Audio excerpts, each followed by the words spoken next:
नमस्कार। गौतम बुद्ध शिक्षक प्रशिक्षण महाविद्यालय के ऑनलाइन क्लास प्लेटफॉर्म पर आप सबों का स्वागत है।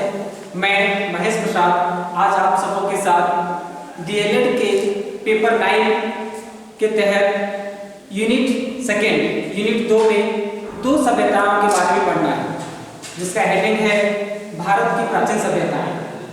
तो हम सब आज यूनिट 2 के तहत भारत की प्राचीन सभ्यताओं के बारे में अध्ययन करेंगे। तो आज के भाग 1 क्लास में आज का क्लास का नाम है भाग 1 पेपर 9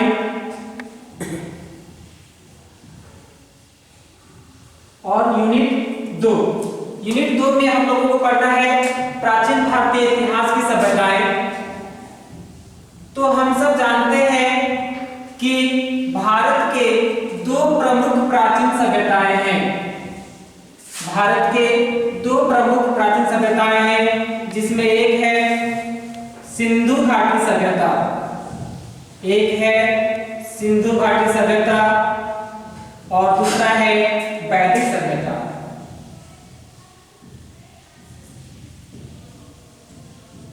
सिंधु घाटी सभ्यता की अवधि है रेडियो कार्बन पद्धति के तहत 2250 ईसा पूर्व से 1750 ईसा पूर्व के बीच और वैदिक सभ्यता की अवधि है 1500 ईसा पूर्व से लेकर के 600 ईसा पूर्व के बीच।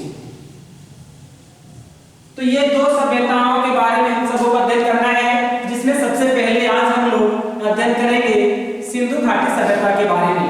तो सिंधु घाटी सभ्यता के को जानने के लिए हम कई भागों में से वर्गीकृत करके अध्ययन कर सकते हैं, जिसमें पहला है इसके नामकरण। चलिए, तो पहला इसका नामकरण के संदर्भ में अध्ययन करेंगे, फिर इसके विस्तार के बारे में चर्चा करेंगे,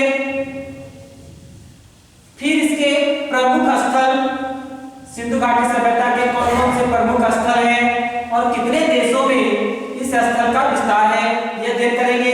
फिर सिंधु घाटी सभ्यता की राजनीतिक अवस्था,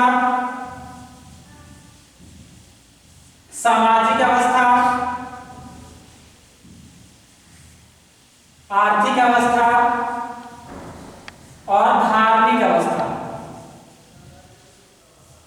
धार्मिक अवस्था के बाद इसके जो है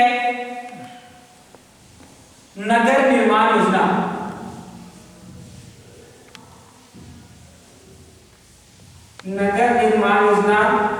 और फिर पतन।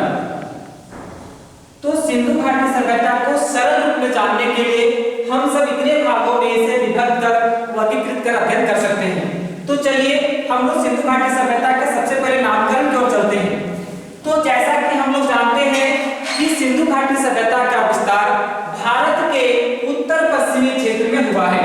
सिंधु घाटी सभ्यता का विस्तार हम लोग देख पाएंगे इस मैप में। तो ये जो कोना है, ये हो गया नॉर्थ, ये हो गया साउथ, ईस्ट और वेस्ट। तो ये जो कोना है, जिसको हम लोग कहते हैं नॉर्थ वेस्ट, यानी कि उत्तर पश्चिम भारत में जो है, उत्तर पश्चिम भारत में सिंधु घाटी सभ्यता का विस्तार हुआ है। और सिंधु घाटी सभ्यता का विस्तार सिंधु नदी के किनारे हुआ है। ये सिंधु एक नदी का नाम है और इस सभ्यता का विस्तार सिंधु नदी के किनारे होने के कारण ही इस सभ्यता को सिंधु घाटी सभ्यता कहा जाता है। इसके अतिरिक्त नामकरण में एक हो गया आपका सिंधु घाटी सभ्यता, दूसरा नामकरण आता है आपका नाम हड़प्पा सभ्यता। तो दूसरा नाम इसका है हड़प्पा सभ्यता।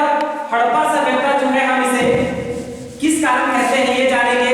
जैसे देखिए, सिंधु घाटी सभ्यता के तहत खोजा जाने वाला पहला स्थल है हड़प्पा स्थल, जिसके चलते इस सभ्यता को हड़प्पा सभ्यता भी कहा जाता है।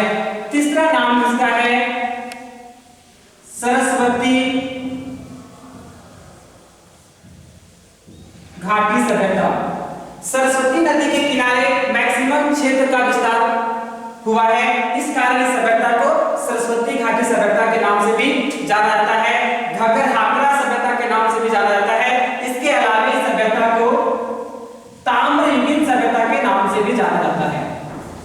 तांबे की प्रचुरता के कारण ताम्रयुगीन सभ्यता,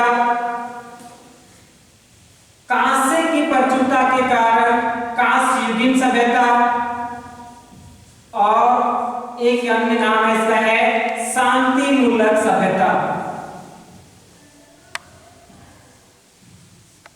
सिंधु घाटी सभ्यता में जितने भी हथियार कुल्हाड़ी मिले हैं उसकी लगभग धार जो है लगभग औजारों का भोथरी है, जिसके कारण कहा जाता है कि ये लोग जो है उन औजारों का प्रयोग आत्मरक्षा के लिए, कृषि कार्य के लिए या पशु वगैरह से बचने के लिए करते थे। इसीलिए सभ्यता को शांति मूलक सभ्यता के नाम से भी जाना जाता है।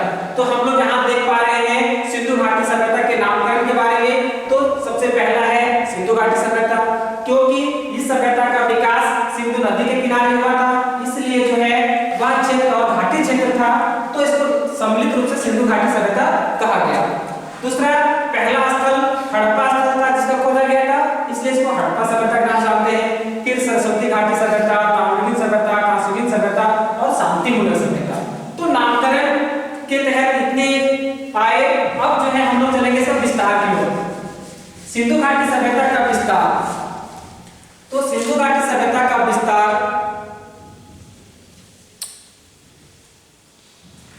के बारे में यदि जानना हो तो हम लोग एक जो है डायग्राम के माध्यम से देखेंगे।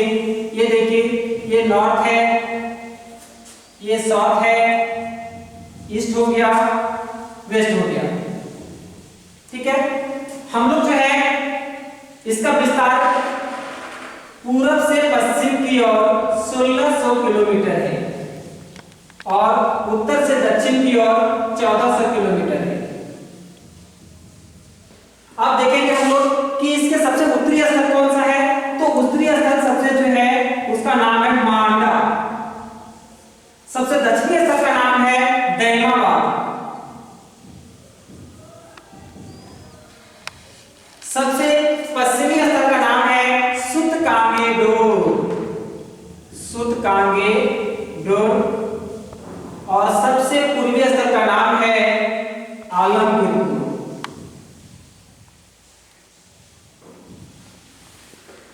आलमगीरपुर। देखिए, उत्तर में मांडा, दक्षिण में दैमाबाद, पश्चिम में सुतकांगेडोर और पूर्व में आलमगीरपुर। अब देखेंगे कि मांडा जो हमारा है वह जम्मू कश्मीर में है।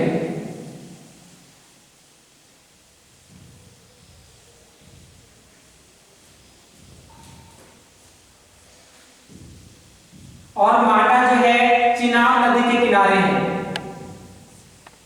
तो राज्य हो गया आपका जम्मू कश्मीर, नदी का नाम हो गया चिनाब। वहीं दक्षिण में जो है आपका दैमाबाद महाराष्ट्र राज्य में है। और यह जो है स्थल परवरा नदी के किनारे है। ये परवरा नदी गोदावरी नदी की सहायक नदी है। परवरा नदी जो है वो गोदावरी नदी की सहायक नदी है।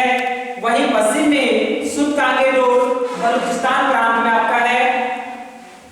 ये बलूचिस्तान प्रांत में है और दासक नदी के किनारे है। नदी का नाम है दासक। वहीं पूर्वी क्षेत्र हम लोग देखेंगे आलमगीरपुर जो है आपका आलमगीरपुर जो है उत्तर प्रदेश यानी यूपी। और नदी का नाम है आपका हिंडन नदी के किनारे है। तो इस प्रकार से हम लोग जो है विस्तार इसका देख पा रहे हैं सिंधु घाटी सभ्यता का। वह है पूरब से पश्चिम की ओर 1600 किलोमीटर, उत्तर से दक्षिण की ओर 1400 किलोमीटर। सबसे उत्तरी स्थल मांडा, सबसे दक्षिणी स्थल दैमाबाद, सबसे पूर्वी स्थल आलमगीरपुर, सबसे पश्चिमी स्थल सुतकांगेडोर। मांडा जम्मू कश्मीर के चिनाब नदी किनारे, दैमाबाद महाराष्ट्र के परवरा नदी किनारे। परवरा नदी गोदावरी नदी की सहायक नदी है।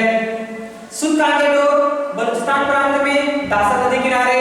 आलमगीरपुर उत्तर प्रदेश के हिंडन नदी के किनारे। तो इस प्रकार से यदि हम लोग रफली मैप बनाते हैं तो इसको जो है हम लोग